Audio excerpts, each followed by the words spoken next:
स्वागत है एक बार फिर आप सभी का हमारे इस YouTube चैनल पर। हमारी बुक चल रही है कक्षा 8 की हमारा राजस्थान, और इस बुक से हमने 2 चैप्टर हैं उनके प्रश्नों के बारे में अध्ययन कर लिया है।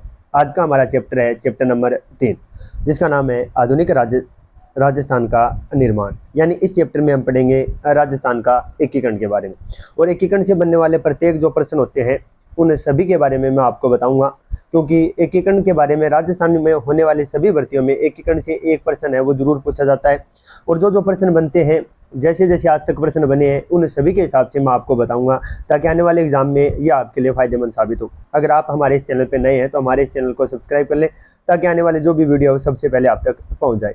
शुरू करते हैं आज का हमारा सेशन। आज का हमारा पहला क्वेश्चन है, अखिल भारतीय देशी राज्य लोक परिषद के अनुसार राजस्थान में कौन सी रियासतें हैं उन्हें पड़ोस के बड़े राज्य में मिला दिया जाएगा। यानी अखिल भारतीय देशी राज्य सेवा परिषद है, उसके अनुसार अगर राजस्थान की जो छोटी छोटी रियासतें थी, तो अखिल भारतीय देशी राज्य सेवा परिषद ने कहा था जिनकी आय 50 लाख रुपए से कम है और जिनकी जनसंख्या 20 लाख से कम है उनको पड़ोसी राज्य में मिला दिया जाएगा। यानी वे रियासत जिनकी आय 50 लाख रुपए से कम और जनसंख्या 20 लाख से कम है, वे अपना स्वतंत्र अस्तित्व बनाकर नहीं रख सकती है। 2 प्रश्न है, दोनों ही प्रश्न के बारे में कंफ्यूज नहीं होना है। दूसरा प्रश्न भी ऐसा ही है, मिलता जुलता। पहला प्रश्न है अखिल भारतीय देशी राज्य लोक सेवा परिषद के अनुसार, और दूसरा है रियासती विभाग के अनुसार। दूसरा प्रश्न, रियासती विभाग के अनुसार कौन सी रियासतें हैं वो अपना स्वतंत्र अस्तित्व रख सकती थी। अखिल भारतीय देशी राज्य सेवा परिषद के अनुसार तो वे रियासत जिनकी आय 50 लाख रुपए से कम और जनसंख्या 20 लाख से कम है उन्हें पड़ोस के राज्य में मिला दिया जाएगा। जबकि रियासती विभाग ने एक आदेश जारी कर कहा था कि जिनकी न्यूनतम आय या 1 करोड़ रुपए या इससे अधिक है और जिनकी जनसंख्या 10 लाख या फिर इससे अधिक है, तो वे रियासत है वो अपना स्वतंत्र अस्तित्व रख सकती थी। ये कहा था रियासती विभाग ने। यानी रियासती विभाग के अनुसार वो ही रियासत अपना स्वतंत्र अस्तित्व रख सकती थी जिनकी आय है वो 1 करोड़ रुपए से अधिक हो वार्षिक आय, तथा जनसंख्या 10 लाख से अधिक हो, वो अपना स्वतंत्र अस्तित्व रख सकती थी। अगला हमारा प्रश्न है, राजस्थान में एकीकरण की चर्चा किसके आदेश के बाद है वो शुरू हो गई थी। तो 1939 ईस्वी की बात है। वायसराय लॉर्ड लिनलिथगो के एक आदेश के उपरांत है राजस्थान में एकीकरण की प्रक्रिया है वो शुरू हो गई थी। अगला प्रश्न है, एकीकरण के पूर्व राजस्थान में कितनी रियासतें थी। तो राजस्थान में 19 रियासतें थी, 3 ठिकाना, नीमराणा, कुशलगढ़ और लावा, और एक केंद्र शासित प्रदेश था जिसका नाम था अजमेर मेरवाड़ा। तो राजस्थान में एकीकरण से पूर्व 19 रियासतें थी, 3 ठिकाने थे और एक केंद्र शासित प्रदेश था। अगला प्रश्न है, एकीकरण का प्रथम प्रयास है वो किसने किया था। यानी राजस्थान का एकीकरण करने का प्रथम प्रयास है वो किया था कोटा के शासक महाराव भीमसिंह ने। महाराव भीमसिंह ने राजस्थान का एकीकरण करने का प्रयास किया था। अगला हमारा प्रश्न है, राजस्थान का एकीकरण कितने चरणों में पूरा हुआ। तो राजस्थान का एकीकरण 7 चरणों में पूरा हुआ था। अब 7 चरणों के बारे में हम अध्ययन करेंगे। प्रत्येक चरण के बारे में मैं आपको बताऊंगा और लास्ट में हम ट्रिक के माध्यम से याद करने का प्रयास करेंगे। पूरा वीडियो देखना है ताकि जो प्रत्येक चरण है या राजस्थान के एकीकरण से बनने वाले जो प्रश्न है वो आपके गलत ना हो। प्रथम चरण है जिसका नाम था मत्स्य संघ, और इसका गठन है 17-18 मार्च 1948 को किया गया था। इसमें 4 रियासतें थी, अलवर, भरतपुर, करौली और धौलपुर। इसकी ट्रिक है ABCD, अलवर, भरतपुर, करौली और धौलपुर। अलवर को इसकी राजधानी बनाया गया और धौलपुर के जो महाराजा उदयभान सिंह थे उनको राजप्रमुख तथा शोभाराम कुमावत को प्रधानमंत्री नियुक्त किया गया। ये थी प्रथम चरण। दूसरे चरण की अगर हम बात करें, द्वितीय चरण का नाम पूर्व राजस्थान या फिर राजस्थान संघ था। इसकी स्थापना है वो की गई थी 25 मार्च 1948 को, और इसमें शामिल होने वाली रियासत थी बांसवाड़ा, बूंदी, झालावाड़, डूंगरपुर, किशनगढ़, कोटा, प्रतापगढ़, शाहपुरा और टोंक, तथा कुशलगढ़ और लावा ठिकानों के सहित। यानी कुशलगढ़ और लावा। प्रथम चरण में नीमराणा ठिकाना है वो सम्मिलित हो गया था, और अगर हम बात करें 2 और बचे हुए ठिकाने कुशलगढ़ और लावा की, तो वो जाकर दूसरे चरण में शामिल हुए थे। और इसमें कोटा को राजधानी बनाया गया था और कोटा के महाराव भीमसिंह को राजप्रमुख तथा गोकुल लाल असावा को प्रधानमंत्री नियुक्त किया गया था। यह था दूसरा चरण। अब हम देखेंगे राजस्थान का एकीकरण का तीसरा चरण, जिसका नाम था संयुक्त राजस्थान, और इसका गठन किया गया था 18 अप्रैल 1948 को। इसमें सिर्फ और सिर्फ एक ही रियासत शामिल की गई थी, उदयपुर यानी मेवाड़, और मेवाड़ के भोपाल सिंह को राजप्रमुख बनाया गया था और माणिक्यलाल वर्मा है उनको प्रधानमंत्री नियुक्त किया गया था।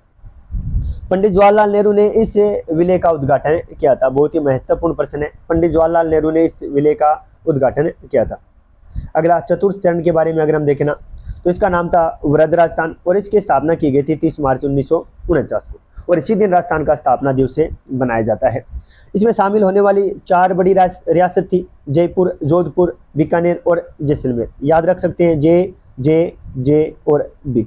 जयपुर, जोधपुर, जैसलमेर और बीकानेर 4 बड़ी रियासत है वो राजस्थान में शामिल हो गई थी, और इसी दिन राजस्थान का स्थापना दिवस मनाया जाता है।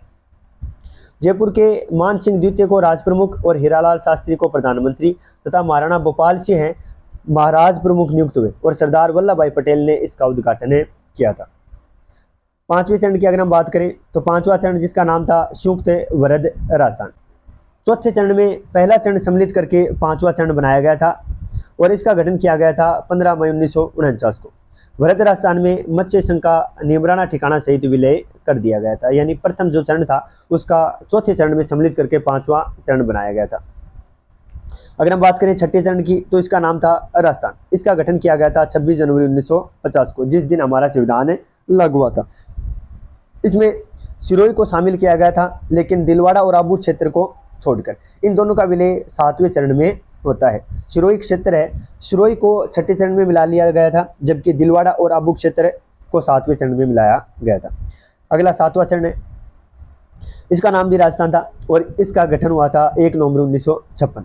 इसमें राजस्थान में आबू, दिलवाड़ा, अजमेर, मेरवाड़ा जो केंद्र शासित प्रदेश था, और मंदसौर मध्य प्रदेश से सुनील टप्पा क्षेत्र विलय कर राजस्थान की एकीकरण की प्रक्रिया है वो पूर्ण की गई थी।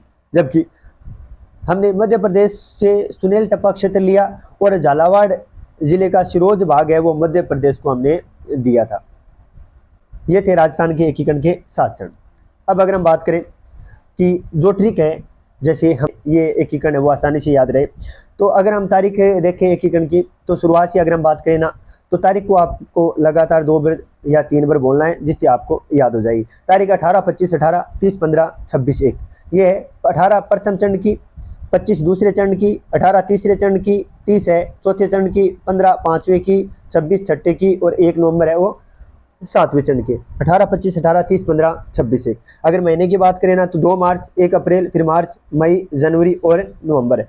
महीना है 2 मार्च, 1 अप्रैल, मार्च, मई, जनवरी और नवंबर। अगर साल की बात करें ना, तो 3 48 है, 2 49, 1 50 और 1 56। यानी जो शुरुआत के 3 है वो 1948 में बने थे, फिर जो 2 थे वो 1949 में बने थे, फिर ये एक 1950 में बना था, और ये 1956 में बना था। तो ऐसे करके हम याद रख सकते हैं। पहले तारीख 18, 25, 18, 30, 15, 26, 1, फिर 2 मार्च है, 1 अप्रैल है, फिर मार्च है, मई, जनवरी और नवंबर।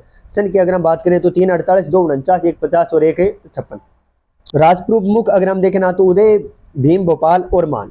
पहले का उदय भान सिंह, दूसरे का भीम सिंह, तीसरे का भोपाल सिंह और चौथे का मान सिंह। तो ऐसे हम याद रख सकते हैं, उदय, भीम, भोपाल और मान, उदय, भीम, भोपाल और मान। प्रधानमंत्री की बात करें ना, तो पहले का प्रधानमंत्री शोभाराम कुमावत था, दूसरे का गोकुललाल असावा, तीसरे का माणिक्यलाल वर्मा और चौथे का हीरालाल शास्त्री। तो ऐसे हम याद कर सकते हैं, कुमावत, असावा, वर्मा, शास्त्री। यानी पहले का कुमावत, दूसरे का असावा, तीसरे का वर्मा और चौथे का हीरालाल शास्त्री। कुमावत, असावा, वर्मा, शास्त्री। इस ट्रिक को आप 2 से 3 बार है हर रोज बोलेंगे, तो 2 से 3 दिन में ये पूरा एकीकरण है वो आपको याद हो जाएगा। तारीख, महीना और साल। राज प्रमुख, प्रधानमंत्री, ज़्यादातर प्रश्न है वो इन्हीं से बनते हैं, और आशा करता हूँ ये जो वीडियो है वो आगे आने वाले एग्जाम में आपके लिए फायदेमंद साबित हो। आज के लिए इतना ही। आप सभी का धन्यवाद।